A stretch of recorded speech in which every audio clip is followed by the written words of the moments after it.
Welcome to Gnus, the Great Wildebeest Migration. Frenetic, fateful, majestic. Each year, from the spring to the winter, the mass of wildebeest, known also as Gnus, circle the Serengeti National Park in a clockwise tour across land and rivers. Designed by David Gordon and Tam, Gnus is a modern roll-and-move game that's simple enough for kids, yet toothy enough for gamers.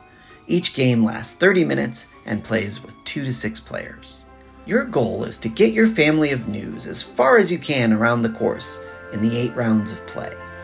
The further you get, the more points you'll earn, and when the game ends, whoever has the most points wins. To model the chaos of this natural phenomenon, the herd phase is all simultaneous action. Start by rolling all 6 of your dice. You may decide to stampede or migrate your herd, but you must choose one or the other, not both.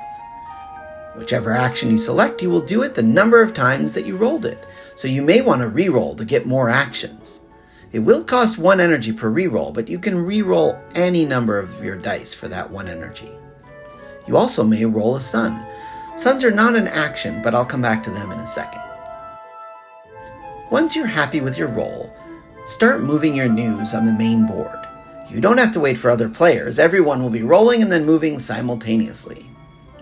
When you're done rolling, keep all of the dice of your chosen action, stampede or migrate, in front of you. Put all the other dice into the center of the main board. You'll get 2 energy for each sun you rolled and 1 energy for all the other dice. The stampede action lets you move any one Gnu 2 spaces. This player rolled 4 of them, so they get to move 4 Gnus 2 spaces. They can move the same Gnu multiple times, or they can move different Gnus. The migrate action lets you move up to 3 Gnus from one space to another. This player rolled 3 of them, so they get to do it 3 times. Rivers are challenging for Gnus, so you must use an exit token to get out of the river.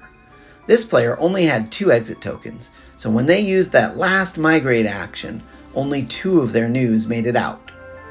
Don't worry, your exit tokens refresh, and you'll be able to get more at the end of each round. You may also use any walk tokens you have to get an extra movement out of any herd on the board. Once everyone has completed their movement, move on to the predator phase. Whoever has the baobab tree dice tower takes all the dice from the center of the board and drops them into the tree. Add the energy you have on your player board to the total value of all your dice dropped into the tree. The number of symbols on the dice face indicates their value. 3 for migrate, 2 for stampede, 1 for sun. You won't change your energy tracker, just announce your total to the group. Players take priority tokens from the center of the main board in descending energy order. So the player with the highest energy takes the number 1, the second highest takes number 2, and so on.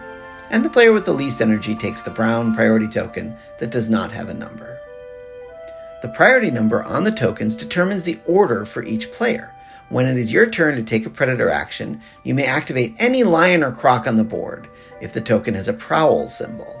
You may also optionally move the predator before you activate it by spending 1 energy per space to move it. If you activate a lion, all of the Gnus in the space scatter to adjacent spaces in the clockwise Mancala fashion.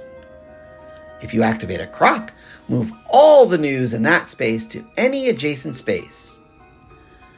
Some tokens may also give you energy. When everyone has completed their predator action, pass the tree clockwise and move the herd. The herd space will show you how much energy you may exchange for more walk or exit tokens. Then you're ready for the next round. And when the last round is done, move all the Gnus to the outer edge of the board by the very large VP numbers and count up your points. Whoever has the most points wins. Thank you so much for taking the time to watch this video.